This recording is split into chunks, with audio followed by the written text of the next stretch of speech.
என்னோட பேர் தாரணி. நான் யாருக்கும் தெரியாதுன்னு சொல்லி ஃபேஸ்புக் மூலமாக செஞ்ச ஒரு செயல் என் வாழ்க்கையே புரட்டி போடுன்னு சொல்லி அப்போ நான் நினைக்கவே இல்லை. அதுவே என் வாழ்க்கையில் மறக்க முடியாத சம்பவமாக இருந்துச்சு. நான் 12ஆம் வகுப்பு வரைக்கும் தான் படிச்சிருக்கேன். படிப்பு முடிஞ்ச சில மாதங்கள்லேயே என் பெற்றோர்கள் எனக்கு கல்யாணம் பண்ணி வச்சுட்டாங்க. எங்களுக்கு நிச்சயிக்கப்பட்ட திருமணம் தான். ஆனால் என் கணவர் என்னை பல வருஷமாக காதலிச்சு திருமணம் செஞ்சவங்க எப்படி பார்த்துக்குவாங்களோ அந்த மாதிரி அன்பாக பார்த்துக்கிட்டாரு. என் கணவர் பேர் மித்ரன். அவர் சவுதியில் ஒரு நிறுவனத்தில் வேலை செஞ்சிகிட்ருக்காரு. கல்யாணத்துக்காக தான் அவர் 2 மாதம் லீவ் எடுத்துகிட்டு வந்திருந்தார். அதுலேயே 15 நாள் பொண்ணு தேடுறதுக்காக செலவு போயிடுச்சு. மீதி இருக்கிற அந்த 45 நாள் என்கிட்ட இருந்தார். அந்த 45 நாளும் நாங்கள் ரொம்ப சந்தோஷமாக இருந்தோம். எந்த தொந்தரவும் இல்லாமல் எங்களுக்குன்னு சொல்லி ஒரு உலகத்தில் நாங்கள் வாழ்ந்துக்கிட்டு இருந்தோம். கல்யாணமான கொஞ்ச நாள்லேயே அவரை எனக்கு ரொம்ப பிடிச்சி போச்சு. என் கணவரோட வீட்டில் மாமியாரும் கணவரோட தம்பி அப்புறம் என் கணவருக்கு ஒரு தங்கச்சியும் இருக்காங்க, என் நாத்தனார். கணவரோட தம்பிக்கு என் கணவரை விட 2 வயசு மட்டும்தான் வித்தியாசம். என் கணவரோட தங்கச்சி 15 வயசு. இப்போது அவள் படிச்சுக்கிட்டு இருக்கா. மாமியாரையும் குறை சொல்ல முடியாது. அவங்களும் என்னை ரொம்ப அன்பாக பார்த்துக்கிட்டாங்க. அவங்க பக்தி பாரம்பரியத்தில் ஊறி போய் இருந்தாங்க. இப்படியான சந்தோஷத்தில் மிதந்து கொண்டுகிட்டு இருந்த எனக்கு நாட்கள் குறைய குறைய என் உயிர் போகிற மாதிரி இருந்துச்சு. ஏன்னா கடைசியாக என் கணவர் மித்ரன் என்னை விட்டு பிரிகிற நேரம் வந்துச்சு. அவருக்கு லீவு 2 மாதம் முடிஞ்சு போச்சு. என் ஒட்டுமொத்த சந்தோஷமும் பறிச்சுக்கிட்டு போகிற மாதிரி அவர் சவுதிக்கு போயிட்டார். போகும்போது நிச்சயமாக 3 மாதத்தில் நான் திரும்பி வந்துடுவேன். அதுக்கப்புறம் கண்டிப்பாக நம்ம 4 மாதம் எனக்கு வந்து லீவ் கிடைக்கும். நம்ம மறுபடியும் சந்தோஷமாக இருக்கலாம். வாய்ப்பு இருந்தால் போகும்போது உன்னை கூட நான் அழைச்சிக்கிட்டு போகிறேன் அப்படின்னு சொல்லி கொஞ்சம் நம்பிக்கையும் சொல்லிட்டு போனார். ஆனால் அவர் சொன்னது எதுவுமே நடக்கவே இல்லை. ரொம்ப தனிமையில் நான் வாடத் தொடங்கினேன். அவர் போன சில நாட்கள் வர நடப்பிடமாக வாழ்ந்துக்கிட்டு இருந்தேன். எதுவும் பிடிக்காமலும் யார்கிட்டையும் பேசாமலையும் உள்ளுக்குள்ளேயே அழுதுகிட்டு இருந்தேன். இரவு நேரங்களில் என் ரூமில் என்னையே மீறி நான் அழுதுகிட்டு இருப்பேன். அப்போல்லாம் என் மாமியார் தான் எனக்கு அறிவுரை சொல்லுவாங்க. அவர் போனதுக்கப்புறம் என்னைய அவங்க மக மாதிரி கவனிச்சுக்கிட்டாங்க. சின்ன சின்ன விஷயம்னாலும் பொறுமையாக சொல்லி கொடுப்பாங்க. இப்படியே 1 வருஷம் போயிடுச்சு. இதுக்கிடையில் என் கணவரோட தம்பிக்கும் திருமணம் செய்கிறதுக்கு மாமியார் முடிவு பண்ணாங்க. நல்ல இடமா பார்த்து பொண்ணை நிச்சயதார்த்தம் முடிக்கிறதுக்கு முன்னாடியே என்னன்னு தெரில என் கணவரோட தம்பி அந்த திருமணத்தை நிறுத்திவிட்டார். எல்லாரும் அவர்கிட்ட காரணம் கேட்கும்போது அதுக்கு வாய்ப்பே இல்லை, நான் அது வந்து சொல்ல மாட்டேன் அப்படின்னு அவர் வாயை கூட திறக்கவே இல்லை.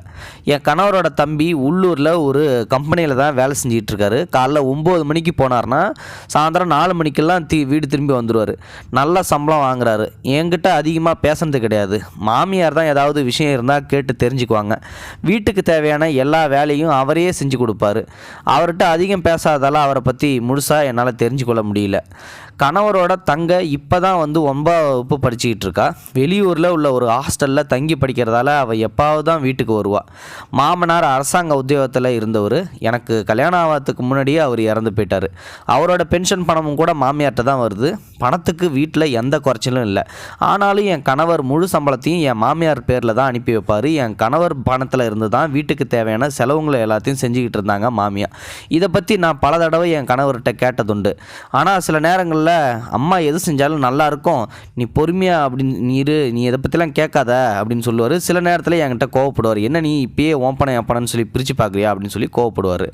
மாமியாரும் எனக்கு தேவையான எல்லா பொருளையும் வாங்கி கொடுப்பாங்க. ஆனாலும் என் மேலே ஒரு கண்ணு வச்சுக்கிட்டே தான் இருந்தாங்க. நான் என்ன செஞ்சிகிட்டு இருக்கேன், என்ன பண்ணுறேன், எங்கே போகிறேன் அப்படின்னு சொல்லி எல்லாத்தையும் கவனிக்க தொடங்கினாங்க என் மாமியாங்க. நானும் என் கணவர்கிட்ட அடிக்கடி ஃபோனில் பேசிக்கிட்டு இருப்பேன். அப்போ வீடியோ காலில் பேசும்போது கணவர் என் அழகை பற்றி ரொம்பவே புகழ்ச்சியாக பேசுவார். எனக்கு அது வந்து சந்தோஷமாக இருக்கும். அவர் என்னை பற்றியும் அழகை பற்றியும் ஒவ்வொரு தடவையும் பேசும்போது நான் நானே என்னையும் ரசிச்சிட்டு இருப்பேன்.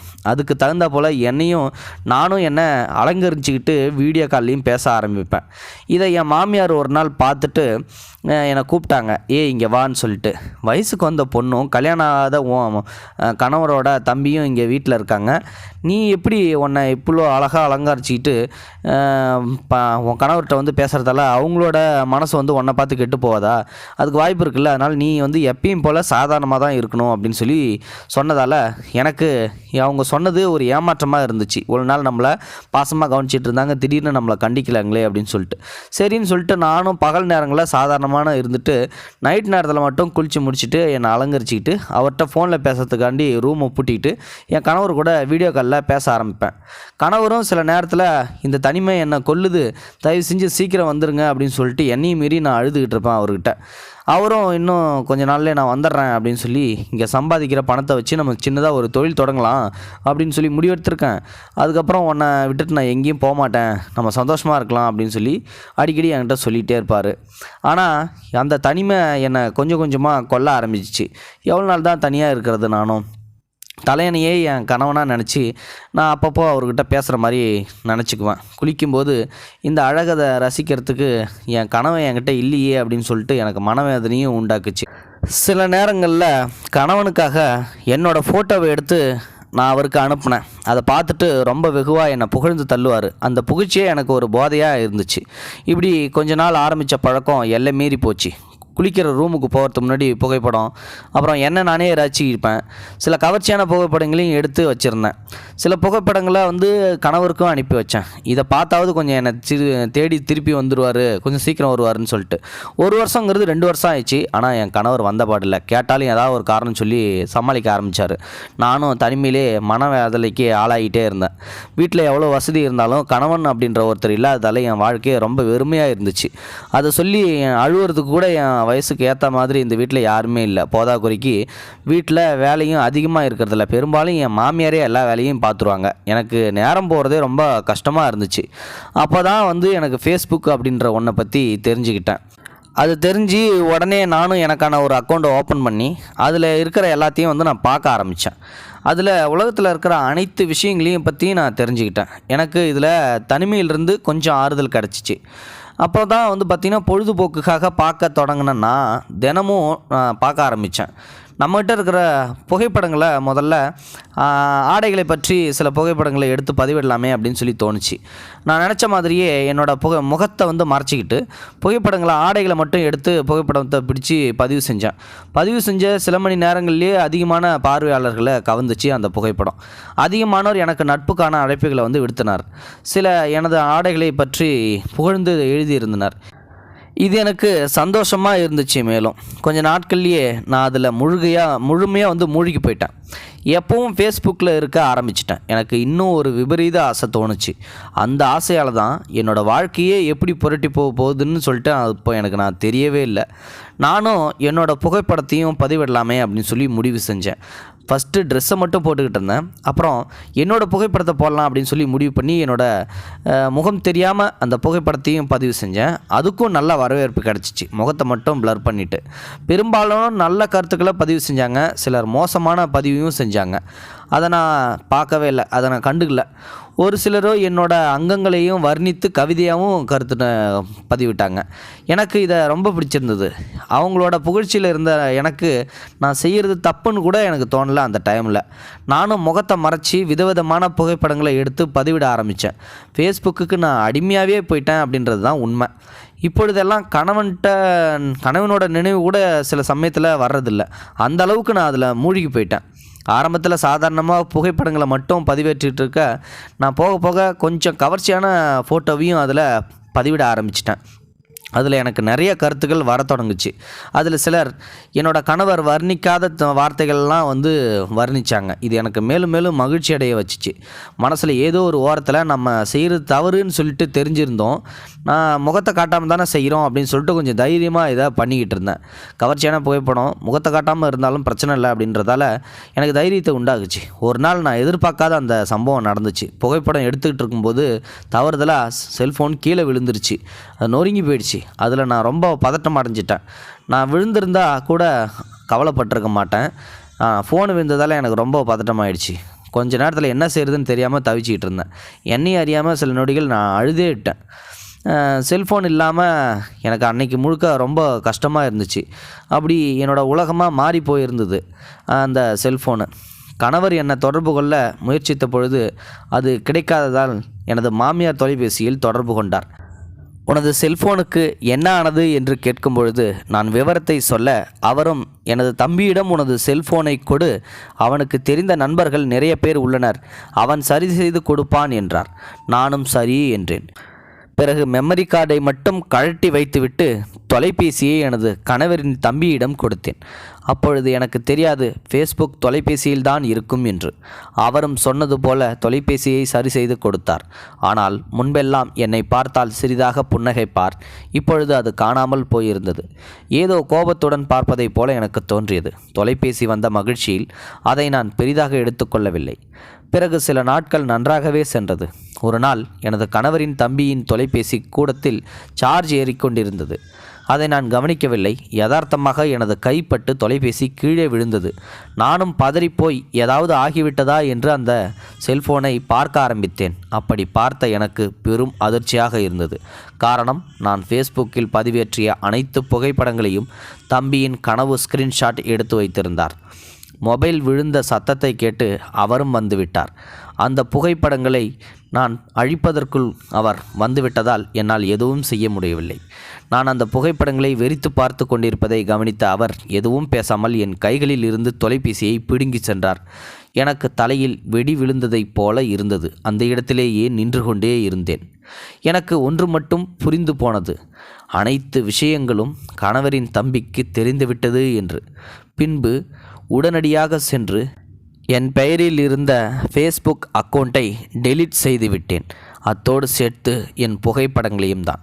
ஆனால் கணவரின் தம்பியிடம் இருக்கும் தொலைபேசியில் உள்ள புகைப்படங்களை எப்படி அழிப்பது என்று தெரியாமல் குழம்பி போனேன். காரணம், முகம் மறைக்காமல் அதே புகைப்படங்களை எனது கணவருக்கும் அனுப்பி வைத்திருந்தேன். அதை கணவர் பார்த்தால் நிச்சயம் தெரிந்து கொள்வார். எனக்கு அப்பொழுதுதான் விபரீதம் புரிய ஆரம்பித்தது. சாதாரணமாக செய்த செயல் எப்படி என் வாழ்க்கையை சிதைக்கப் போகிறது என்று யோசிக்க ஆரம்பித்தேன். நான் செய்த தவறுக்காக என்னையும் அறியாமல் கண்ணீர் வந்தது. அந்த புகைப்படம் மட்டும் வெளியே தெரிந்தால் எனது வாழ்க்கை என்ன ஆகும் என்று, எனது அப்பா அம்மா மான மரியாதை என்ன ஆகும் என்று, உற்றார் உறவினர்களும் எப்படி நினைப்பார்கள் என்று நினைக்கும்போது எனது மனம் பதபதைத்தது. நானும் எப்படியும் கணவரின் தம்பியிடம் பேசி அந்த புகைப்படங்களை எல்லாம் அழித்து விடலாம் என்று முடிவு செய்தேன். மாமியார் இல்லாத சமயமாக பார்த்து அவரது ரூமுக்கு போனேன். அவரும் என்னை என்ன என்பது போல கோபமாக பார்த்தார். நானும் பேச முடியாமல் திணறி நின்று கொண்டிருந்தேன். இதை அவர் புரிந்து கொண்டார். பின்பு அவர், அண்ணி, உங்களை நல்லவங்கன்னு சொல்லிட்டு நினச்சிட்டு இருந்தேன். ஆனால் நீங்கள் இவ்வளோ மோசமானவங்களாக இருப்பீங்கன்னு நான் கொஞ்சம் கூட நினைக்கல. எதற்காக இப்படி செய்தீர்கள் என்று கேட்க நான் பதில் எதுவும் கூற முடியாமல் தலைகுனிந்து நின்றேன். பின்பு அவரும் மாமியார் இல்லை என்பதை புரிந்து கொண்டு தனது அறையை விட்டு வேகமாக வெளியே சென்று விட்டார். 2 நாட்கள் கழித்து மீண்டும் விடாமல் அவரிடம் கெஞ்ச ஆரம்பித்தேன். தயவு செய்து எனது ஃபோட்டோக்களை எல்லாம் யாரிடமும் காட்டிவிடாதீர்கள். எனது வாழ்க்கையை உங்கள் கையில் தான் உள்ளது. நான் விபரீதம் புரியாமல் தவறு செய்துவிட்டேன். ஃபேஸ்புக்கில் என்னுடைய ஃபோட்டோக்களை போட்டது தவறுதான். என்னை மன்னித்து அந்த ஃபோட்டோக்களை அழித்து விடுங்கள் என்று அழுது கொண்டே கூறினேன். ஆனால் அவர் கேட்பதாக இல்லை. என்னிடம் ஒரு வார்த்தை கூட அவர் பேசவில்லை. அவர் கண்களில் கோபம் மட்டுமே தெரிந்தது. எனக்கு ஓரளவு தெரிந்து போனது, எப்படியும் எனது மாமியாரிடமும் கணவரிடமும் சொல்லிவிடுவார் என்று. எனக்கு வேறு வழியும் தெரியவில்லை. எப்படியாவது என்ன விலை கொடுத்தாவது அந்த புகைப்படத்தை அழித்தால் போதும் என்ற மனநிலைக்கு நான் வந்துவிட்டேன். ஒரு நாள் அவர் தனியாக இருக்கும் பொழுது அவருடைய அறைக்கு சென்று நான் அவரிடம், நீங்கள் என்னை என்ன வேணாலும் செஞ்சுக்கோங்க, எப்படி வேணாலும் செஞ்சுக்கோங்க, என்னை உபயோகப்படுத்திக்கோங்க, ஆனால் தயவு செஞ்சு அந்த ஃபோட்டோவை மட்டும் அழிச்சிடுங்கன்னு சொல்லி சற்று தலை குனிந்தவாறே கூறினேன். அவரது முகத்தை பார்க்க எனக்கு தைரியம் இல்லை. எனக்கு சிறு நம்பிக்கை இருந்தது, நாம் அழகாக இருக்கின்றோம், எப்படியும் அதில் மயங்கி விடுவார் என்று. ஆனால் நான் நினைத்தது நடக்கவில்லை. அண்ணி, இவ்வளோ நாள் போனா போகுதுன்னு சொல்லி இருந்தேன், இதுக்காக நீங்கள் இவ்வளோ கீழ்த்தரமான வேலை செய்ய துணிச்சிட்டிங்களே என்று உங்களுக்கு தெரிகிறதா? இங்கிருந்து வெளியே சென்று விடுங்கள் என்று கோபமாக கத்தத் தொடங்கினார். அப்பொழுது நானும் அதை எதுவும் பேசாமல் அங்கிருந்து அமைதியாக வெளியே வந்துவிட்டேன். நான் வெளியே வருவதை எனது மாமியாரும் கவனித்து விட்டார்.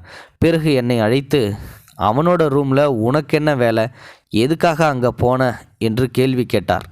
நானும் பதட்டமடைந்தேன். ஆனாலும் சமாளித்து, எனது தொலைபேசி மீண்டும் பழுதடைந்து விட்டது, அதை பற்றி சொல்லலாம் என்று தான் அந்த ரூமிற்கு போனேன் என்றேன். ஆனால் அவர் நம்பவில்லை என்று எனக்கு தெரியும். பிறகு என்னிடம் எந்த கேள்வியும் கேட்கவே இல்லை. மறுநாள் எனது மாமியாரும் கணவரின் தம்பியும் தனியாக பேசிக்கொண்டிருப்பதை பார்த்தேன். எனக்கு உலகமே இருண்டு போனது. எப்படியும் கணவரின் தம்பி மாமியாரிடம் அனைத்து விஷயங்களையும் சொல்லிவிடுவார் என்று எனக்கு தோன்றியது. மாமியாரும் என்னிடம் எதுவுமே கேட்கவில்லை. எனக்கு குழப்பமாகவே இருந்தது.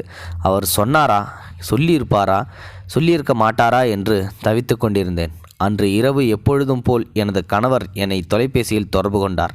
பின்பு என்னிடம், இவ்வளோ நாளாக எனது அம்மா என்னை ஊருக்கு வர சொன்னதில்லை, ஆனால் இன்னைக்கு நீ சீக்கிரம் ஊருக்கு வந்துடு என்றார். எனக்கு ஒரே குழப்பமாக இருந்துச்சு.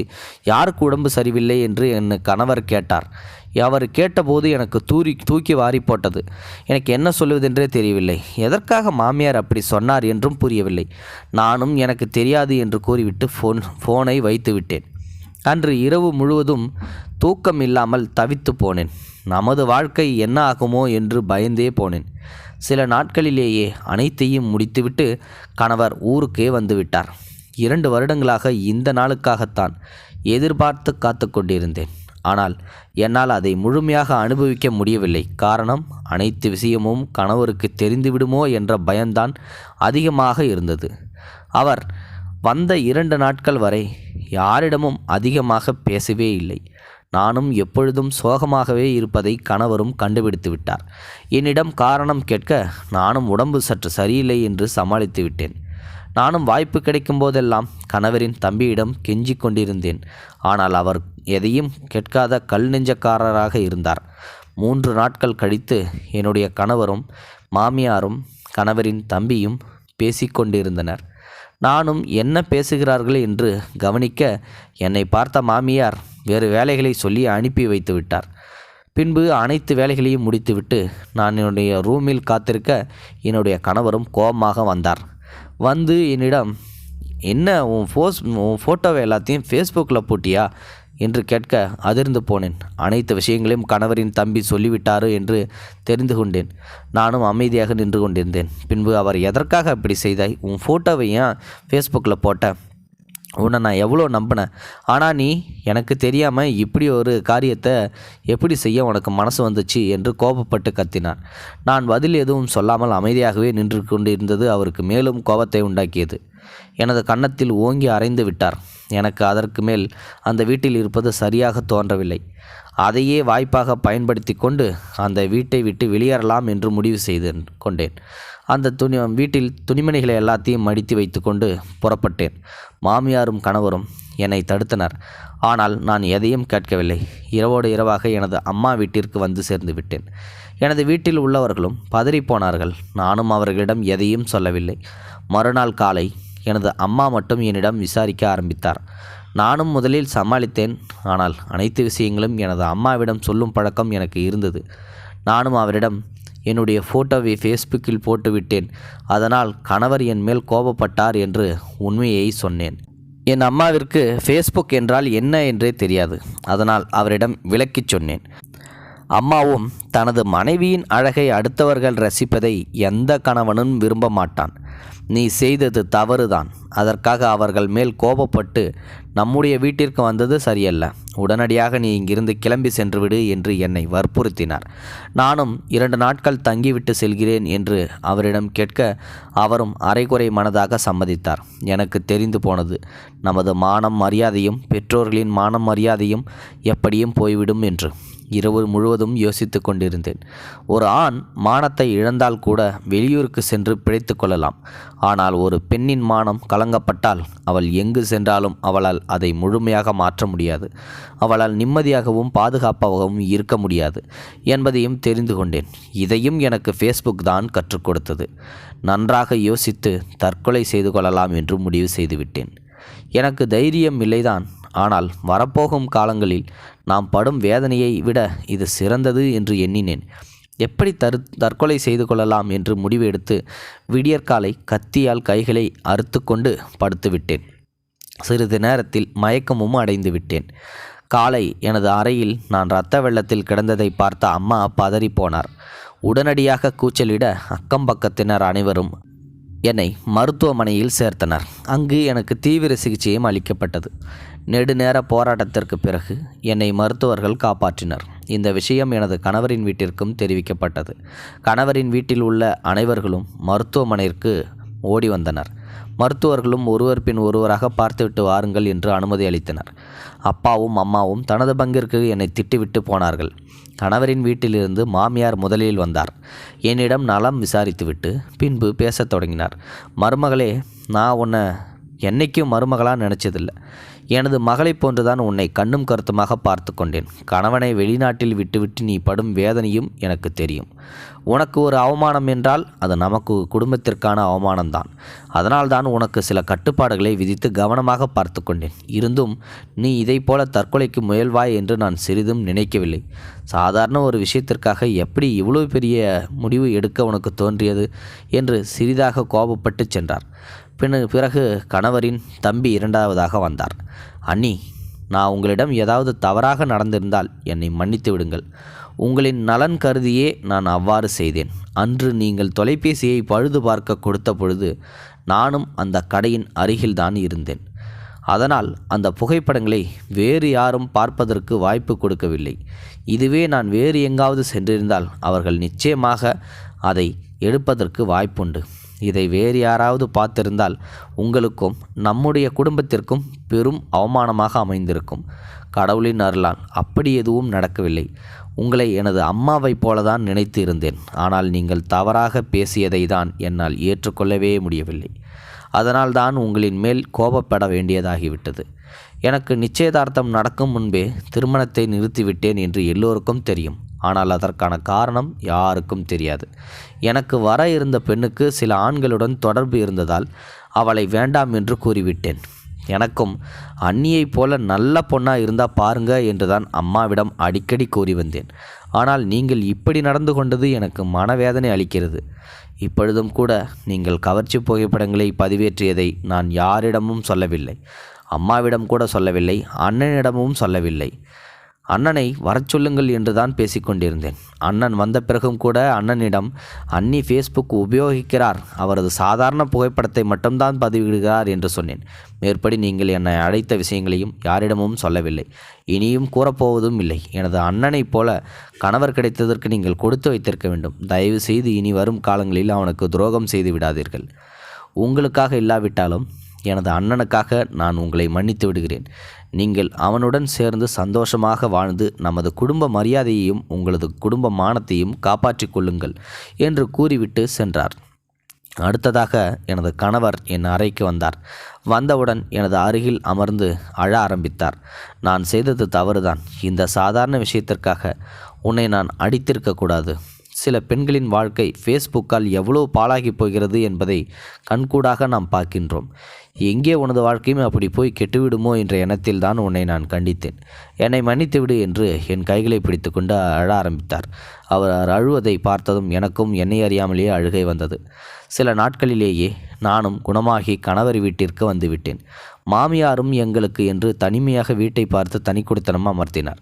கணவர் தொழில் தொடங்குவதற்காக இவ்வளவு நாள் அனுப்பிய பணத்தையும் அதோடு சேர்த்து ஒரு பெரும் தொகையையும் என்னுடைய கணவரின் தம்பியின் சார்பாக கொடுத்து என்னுடைய கணவர் சொந்தமாக தொழில் செய்ய உதவி செய்தார். நாங்களும் எங்களின் வாழ்க்கையை சந்தோஷமாக வாழ ஆரம்பித்தோம். கணவரின் தம்பியும் அடிக்கடி வீட்டிற்கு வந்து போவார். இப்பொழுதெல்லாம் அவரை காணும் பொழுது கடவுளை காண்பதாக தான் தோன்றியது. அவர் நினைத்திருந்தால் என்னை வேறு விதமாக திசை மாற்றி இருக்கலாம். எவ்வளவோ ஆண்கள் வாய்ப்புக்காக ஏங்கி கிடக்கும் பொழுது கிடைத்த வாய்ப்பை என்னை நல்வழியை பயன்படுத்துவதற்காக பயன்படுத்தி கொண்ட அவரை பார்க்கும் பொழுது உண்மையாகவே எனக்கு கடவுளாக தான் தெரிந்தார். எங்களுக்கு 2 குழந்தை பிறந்துவிட்டது. எங்காவது வெளியில் போனால் கணவனை வெளிநாட்டில் விட்டுவிட்டு இங்கு தவிக்கும் பெண்களை காண்பதுண்டு. அவர்களை காணும் பொழுதெல்லாம் நான் பட்ட கஷ்டங்கள் மட்டுமே எனக்குமே நினைவிற்கு வரும். எனக்கு என்னை புரிந்து கொண்ட எனது குடும்பத்தார்கள் இருந்தனர். ஆனால் எல்லா பெண்களுக்கும் அப்படி அமையும் என்று சொல்லிவிட முடியாது. அவர்களுக்காக என்னால் முடிந்த அளவு பிரார்த்தனைகளை மட்டுமே செய்ய முடியும். சமூக வலைத்தளங்களை உபயோகிப்பது தவறு ஒன்றும் இல்லை. ஆனால் நமக்கே தெரியாமல் அது தவறாக நிகழும் பொழுதுதான் நாம் மீள முடியாத பிரச்சனைகளில் மாட்டிக்கொள்கிறோம். இது போன்ற செய்திகளை உடனுக்குடன் நீங்கள் தெரிந்து கொள்ள மறக்காமல் எங்களுடைய சேனலை சப்ஸ்கிரைப் செய்யவும், கூடவே பக்கத்தில் வரும் பெல் ஐக்கானையும் கிளிக் செய்யவும்.